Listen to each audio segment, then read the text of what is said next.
ಅದು ಯಾರವ ಕೆಲಸದವ? ನಾನು ದಾನವ ಅಗ್ರಣಿ. ಕಳ್ಳ ಕುಲ ತಿಲಕ ಬಂತು ಬಂತು ಬಂತ? ಹೌದು. ಹೌದಾ?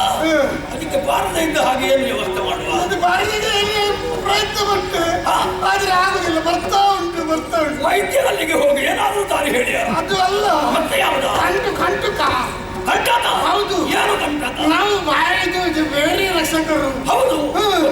ನೀವು ನೇಮ ಕೊಟ್ಟಾಗ ನಮ್ಮ ಕರ್ತವ್ಯ ಮಾಡ್ತಾ ಇದ್ದೇವೋ. ನನ್ನ ಕುಟುಂಬದ ಭೂತಗಳಲ್ವ ನೀವು? ನಾಕಾಯ್ತಾ 4 8 ಆಯ್ತು. ಎಂತದ 4 ಆಯ್ತಾ? ಕಾಯ್ತಾ ಇದ್ದೇವೆ. ಆಗ್ತದ ಅಂತೇಳಿ ನೀವೆಲ್ಲ ಆಗ್ತಾ ಉಂಟು ಅಷ್ಟೇ. ಬಂದಿದ್ದಾರೆ ವಿರೋಧಿಗಳು. ಬಂದು ನಾವು ಬೇರೆ ಬಾರಿಸುವುದಕ್ಕೆ ಪ್ರಾರಂಭ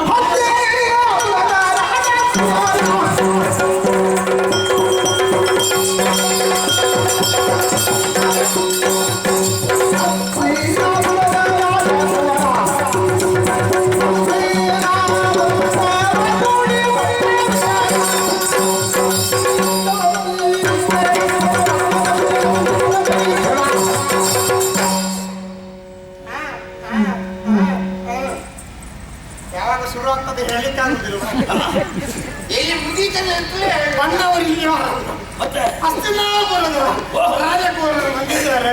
ಈಗ ಕೆಲವೇ ಕ್ಷಣಗಳಲ್ಲಿ ಸುಲ್ತಾನ ಉಂಟು. ಬಂದವರು ನಮ್ಮ ಕರ್ತವ್ಯ ಮಾಡಲಿಕ್ಕೆ ಬಿಡುವುದಿಲ್ಲ.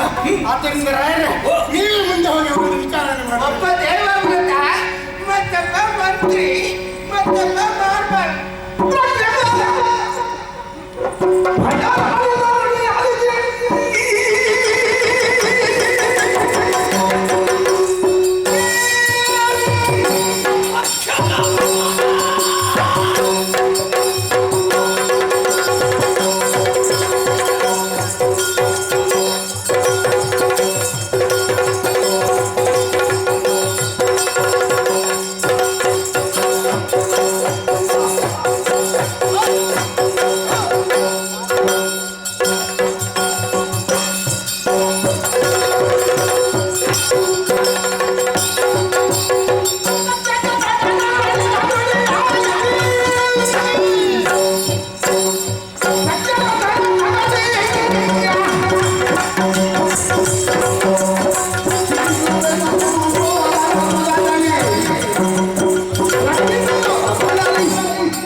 ಬರಬಹುದಾದಂತಹ ವಿಪತ್ತನ್ನಾದರೂ ಕೂಡ ನಿವಾರಿಸಿಕೊಳ್ಳಬಲ್ಲಂತಹ ಮಹಾಶಕ್ತಿಯುತರು ನೀವು.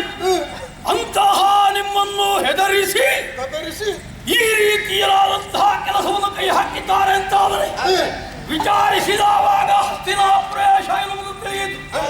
ದೇವವ್ರತನೇ ಚಂದ್ರವಂಶದ ಕೊಡಿ ಶಂಕರ ಪುತ್ರ ತಲೆಗಡರಿದ್ದೆ ಅವನಿಗೆ. ಅಂತಹ ಮಾನವ ಪೌರರನ್ನು ಸುರದಲ್ಲಿ ಸೋಲಿಸಿ ನನ್ನ ಅಡಿಯನ್ನಾಗಿ ಅಗಿಸದೇ ಇದ್ದರೆ ನಾನು ಬೃಹದ್ರಥನಲ್ಲ. ಕೊಡಬೇಕಂತೆ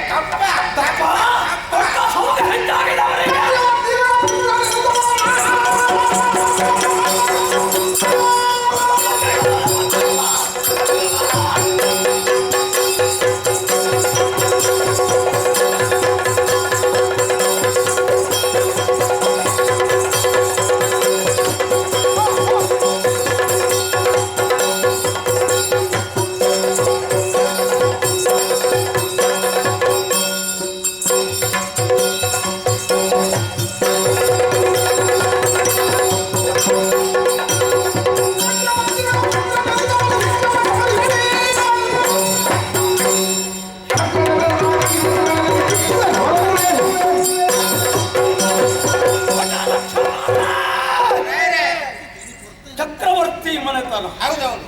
ನಾವು ಗೌರವದಿಂದ ಅವರನ್ನು ಮಾನಿಸುತ್ತಿರುವುದು ಅಹಂಕಾರ ತಲೆಗಡರಿ ಹೋದ ಕಾರಣವೇ ನಮ್ಮ ಮೇಲೆ ದಾಳಿಗೈಯುವುದಕ್ಕೆ ಸಿದ್ಧರಾಗಿದ್ದಾರೆ. ಕಪ್ಪ ಕೊಡಬೇಕೆ, ಕಾಲಕ್ಕೆ ಕೊಡಬೇಕಾದಂತಹ ಕಪ್ಪವನ್ನು ಮರ್ಯಾದೆಯಿಂದಲೇ ಅವಧಿಗೆ ಮುನ್ನವನ್ನೇ ತೀರಿಸುವವರು ನಾವು. ಆದರೆ ಇಂದು ಅದಕ್ಕೆ ಬದಲಾಗಿ ಅವರ ತಪ್ಪನ್ನು ಸಂಗ್ರಹಿಸುವುದಕ್ಕೆ ಬಂದಿದ್ದಾರೆ ಅಂತಾದರೆ ನಮ್ಮ ಮೇಲೆ ಕಾಲಿಟ್ಟು ತುಳಿಯುವ ಪ್ರಯತ್ನವಲ್ಲದೆ ಮತ್ತಿನ್ನೇನು. ಅಂತಹ ಚಕ್ರವರ್ತಿ ಮನೆತನವರಿಗೆ ಕೊಡಬೇಕಾದಂತಹ ಮರ್ಯಾದೆಯನ್ನು ಕೊಡ್ತೇವೆ. ಹಾಗೆಂದು ನಮ್ಮನ್ನು ಮೆಟ್ಟುವುದಕ್ಕೆ ಬಂದರೆ